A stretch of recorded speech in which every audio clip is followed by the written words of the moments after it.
नमस्कार दोस्तों। पिछली वीडियो में हम राजा दिलीप के द्वारा की जा रही गौ सेवा के विषय में चर्चा कर रहे थे। तो आइए उसी क्रम में अगला श्लोक पढ़ते हैं। धनुभृतो अपि अस्य दयाद्र भावम आख्यातम अंतःकरणै विशंकै विलोकयन्तयो वपुर आपुरक्षणाम परकाम विस्तार फलम हरिण्य। अर्थात धनुर्भृत भी धनुर्धारी होने पर भी अस्य इस राजा दिलीप के धनुर्धारी होने पर भी विशंकई शंका से रहित अंतःकरण के द्वारा हृदय के द्वारा दयाद्र भावम दया से आद्र भाव या दयालु होने के भाव के आख्यातम प्रसिद्ध होने कारण वपुहु उस राजा दिलीप के शरीर को विलोक्यंत है देखते हुए जो हरिण्य है, जो हिरण्या थी, वो अक्षणाम अपनी आँखों के प्रकाम विस्तारम अत्यधिक विस्तार के जो फल है उसको उन्होंने आपू प्राप्त कर लिया। अर्थात यहाँ पर कवि ये स्पष्ट कर देना चाहते, कहना चाहते हैं कि राजा जो दिलीप थे वो इतने दयालु थे और यहाँ तक कि लोक में भी प्रसिद्ध उनकी दयालुता प्रसिद्ध थी कि जब वो धनुर्भृत धनुष धारण करके जब वो जंगल में विचरण कर रहे थे, विहार कर रहे थे, अपनी गौ सेवा कार्य में संलग्न थे, तब उनके धनुर्धारी होने पर भी सामान्य रूप से जो पशु पक्षी होते वो डर जाते हैं, भयभीत हो जाते हैं, लेकिन फिर भी वो जो हरिणियाँ थी वो उनके वहाँ जाने से, उनके नज़दीक आने से भयभीत नहीं हुई। क्यों? क्योंकि उनकी दयालुता जो थी वो सर्व प्रसिद्ध थी, सर्व विख्यात थी। और ऐसे उस दयालु राजा के शरीर को देखते हुए उन हरिणियों ने अपने आँखों की बड़ा बड़ा होना या अपनी आँखों का विस्तृत रूप होने का मानो फल की प्राप्ति कर ली। यहाँ पर कवि ये स्पष्ट कर देना चाहते हैं कि राजा जो दिलीप थे वो अत्यंत प्रसिद्ध थे, उनकी दयालुता प्रसिद्ध थी। और जब वो धनुष धारण करके अब गौ सेवा के बहाने से जंगल में विचरण कर रहे थे, तो हिरणियों ने जब उनको देखा तो वो भयभीत होकर वहाँ से भागी नहीं, बल्कि उन्होंने निशंक होकर, भय रहित होकर उनको अपनी बड़ी बड़ी आँखों से उनके दर्शन किए। यहाँ पर जैसा कि पहले भी मैं बता चुका हूँ कि महाकवि जो कालिदास है वो उपमा के विषय में प्रसिद्ध है। उनके विषय में कहा गया है उपमा कालिदासस्य, कि कालिदास जो उपमा तुलना करने के विषय में प्रसिद्ध है। और यहाँ पर जो कवि है वो उपमा और उत्प्रेक्षा का बहुत अधिक प्रयोग विभिन्न श्लोकों में कर रहे हैं। अगला अग्रिम श्लोक देखते हैं।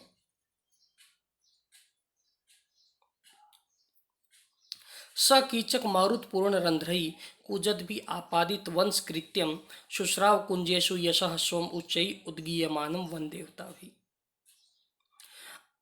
जो महाकवि कालिदास हैं वो उत्प्रेक्षा का प्रयोग बहुत अधिक कर रहे हैं इन श्लोकों में, और वो कह रहे हैं कि सह उसने, किसने, राजा दिलीप ने, मारुत वायु से पूर्ण भरे हुए रंध्रई रंध्र वाले छिद्र भागों वाले, कूजद भी कूजते हुए, कीचकई जो कीचक है, जो कीचक कीचक क्या होता है, बास वंश, उनके द्वारा आपादित उत्पन्न किए जाने वाले या गाए जाने वाले वंश कृत्यम, उसके जो वंश का जो कृत्य थे, उनके वंशों के जो गुणगान था उसको कुंजेशु लता कुंजों में वन देवता भी, वन देवताओं के द्वारा उच्च रूप से या उच्च स्वर में उद्गीय मानम गाए जाते हुए स्वम यशः अपने यश को शुश्राव सुना। अर्थात सह स्वम यशः शुश्राव, सह उस राजा दिलीप ने स्वम यशः शुश्राव अपने यश को सुना। कैसा यश था और किन के द्वारा गाया जा रहा था, तो वो कह रहा है कि वो यश, ऐसा कवि कल्पना कर रहे हैं कि वो यश मानो लता कुंजों के द्वारा, लता कुंजों में विद्यमान वन देवता भी, वन देवताओं के द्वारा, वन में विद्यमान देवताओं के द्वारा उच्च उद्गीयमानम उच्च स्वर में गाया जा रहा था। और किन के माध्यम से गाया जा रहा था? कीचक वंश, बास के माध्यम से। और बास कैसे थे कि जिनके रंध्रई, जिनके जो छिद्र भाग हैं वो मारुत पूर्ण, हवा के भर जाने से या हवा के गुजरने से कूचद भी, जो गुंजायमान हो रहे थे, जो एक ध्वनि पैदा कर रहे थे। कि एक प्राकृतिक सौंदर्य का यहाँ पर वर्णन करते हैं महाकवि कालिदास। वो कहते हैं कि जब वन में हवा चल रही थी और वहाँ पर बांस के जो वृक्ष थे वो बहुत अधिक थे, तो उन बांस के वृक्षों में विद्यमान जो छिद्र है उनसे जब हवा गुजर रही थी तो उनसे जो ध्वनि पैदा हो रही थी, उनसे ऐसा लगा कि मानो वो जो वंश है उनके ध्वनि के माध्यम से, उन बांसों की ध्वनि के माध्यम से जो वन देवता है वो राजा दिलीप के वंशजों के यश का गुणगान कर रहे हैं। तो यहाँ पर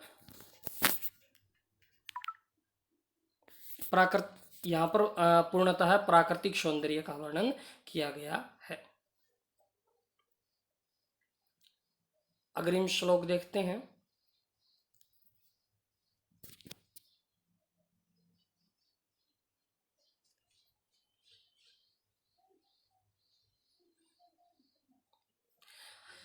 प्रीक्तस्तुषारै गिरिनिर्झराणाम् अनोकः कंपित पुष्पगंधी अन्वय तमाप्तप्त कलांतम अनाथपत्रम आचारपूतम पवनः शिशेवे।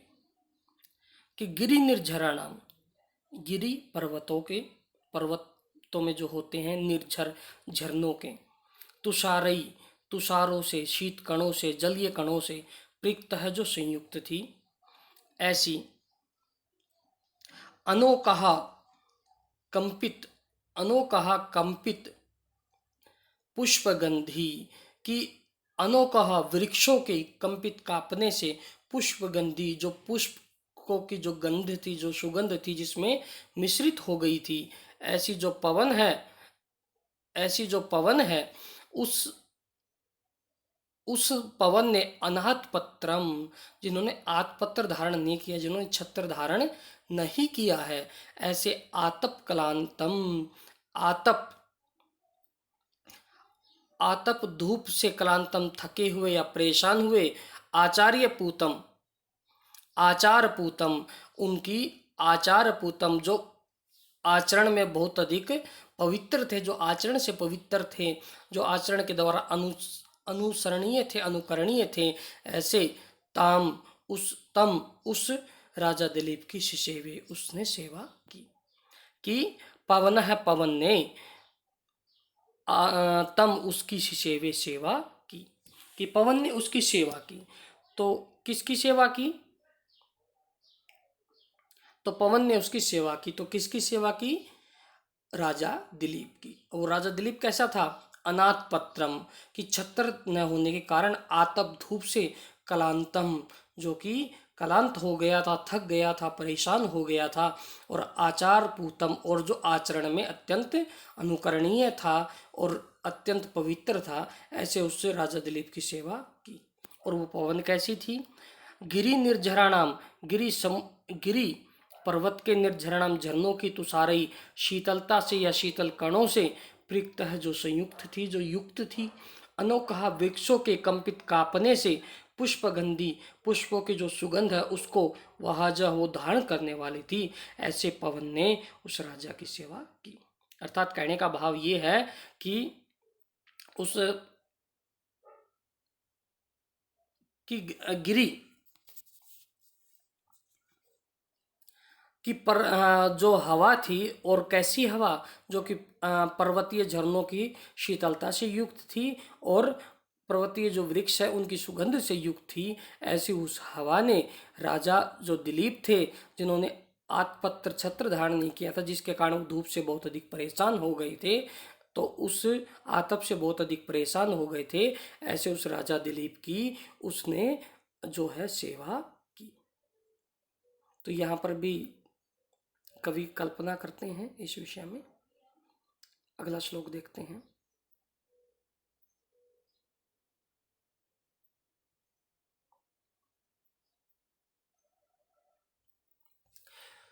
शशाम वृष्टया विना दावाग्नि आशीष आशीद विशेषा फल पुष्प वृद्धि ऊनम न सत्वेशु अधिको बबादे तस्मिन वने गोप्तरी गाह माने।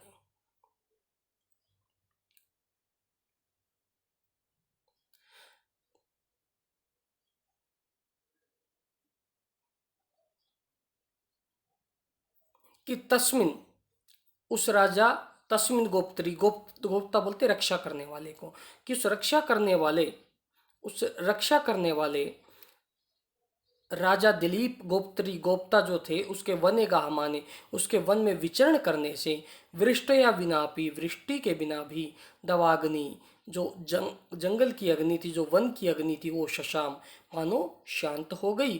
फल पुष्प वृद्धि, फल और पुष्पों में जो वृद्धि वो विशेषासित, वो विशेष रूप से हुई। और सत्वेशु, और प्राणियों में अधिका, जो बलवान थे, उन्होंने ऊनम, जो कि कमजोर थे, उनको न बवादे, उनको परेशान नहीं किया, उनको परेशान नहीं किया, उनको नहीं सताया। यहाँ पर कवि कहना चाहते हैं कि गौ सेवा के माध्यम से जो वन में विचरण कर रहे थे, जो कि समस्त पृथ्वी के पालक थे, ऐसे जो राजा दिलीप थे, उनके वन में विचरण करने से 3 प्रकार के लाभ हुए।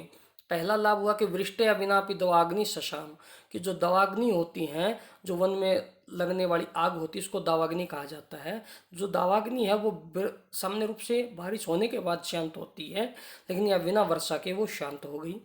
फल पुष्प वृद्धि, फल और पुष्प में विशेष रूप से वृद्धि हुई।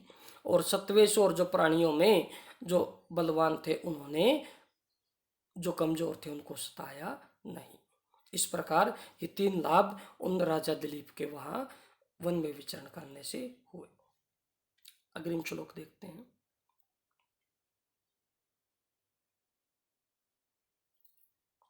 संचार पूतानि दिगंतराणि कृत्वा दिनांते निलयाय गंतुम परचक्रमे पल्लव राग ताम्राः प्रभा पतंगस्य मुनेश्च धेनु, कि पल्लव राग ताम्रा, पल्लव, पल्लव बोलते कोमल जो पत्ते होते हैं, जो कच्चे पत्ते आते हैं वृक्षों में वसंत के समय, उनके राग के समान ताम्र, ताम्र वर्ण की के समान पतंगस्य, उस पतंग बोलते हैं सूर्य को, कि जब सूर्य जो है वो जो कोमल कोपल होती हैं, जो पत्ते होते हैं, उनके समान ताम्रवर्ण के हो गए। और सूर्य ताम्रवर्ण के कब होते हैं? या तो वो प्रातःकाल में होते हैं या संध्या के समय होते हैं। तो कहने का भाव ये कि संध्या के समय मुनेश्च धेनु, और मुनि की जो धेनु थी उसने दिगंतराणी, विभिन्न दिशाओं को, संचार पूतानी, अपने संचार, अपने घूमने से, पूतानी पवित्र कृत्वा करके, दिनांते, दिन के अंत में, निलयाए, अपने निवास स्थान में, गंतुम, चलने के लिए, प्रचक्र में, उन्होंने प्रयास शुरू कर दिया या चलने के लिए वो तैयार हो गई। कि उस चंद्रमा के अरुणिम हो जाने पर, ताम्र वर्ण के, उस सूर्य के ताम्र वर्ण के हो जाने पर, अर्थात अस्ताचल की ओर अग्रसर हो जाने पर, मुनेश्च धेनु, जो मुनि की धेनु थी, जो नंदिनी गाय थी, वो नंदिनी जो गाय हैं वो दिगंतराणी, विभिन्न दिशाओं को, संचार पूतानी, अपने पूरे दिन उसने भ्रमण किया, इधर से उधर भ्रमण किया, तो अपने संचार से पवित्र करके दिन के अंत में, संध्या समय में, अपने घर, अपने निवास स्थान जाने के लिए तैयार हो गई। तो इस प्रकार इस श्लोक में भाव ये है कि जो गाय थी वो पूरे दिन उसने स्वेच्छा से विचरण किया, राजा दिलीप ने उसकी सेवा की, और जब संध्या समय हो गया तो वो अपने घर जाने के लिए, अपना जो निवास स्थान है, महर्षि वशिष्ठ का जो आश्रम है, वहाँ जाने के लिए वो तैयार हो गई। तो इस वीडियो में बस इतना ही। धन्यवाद।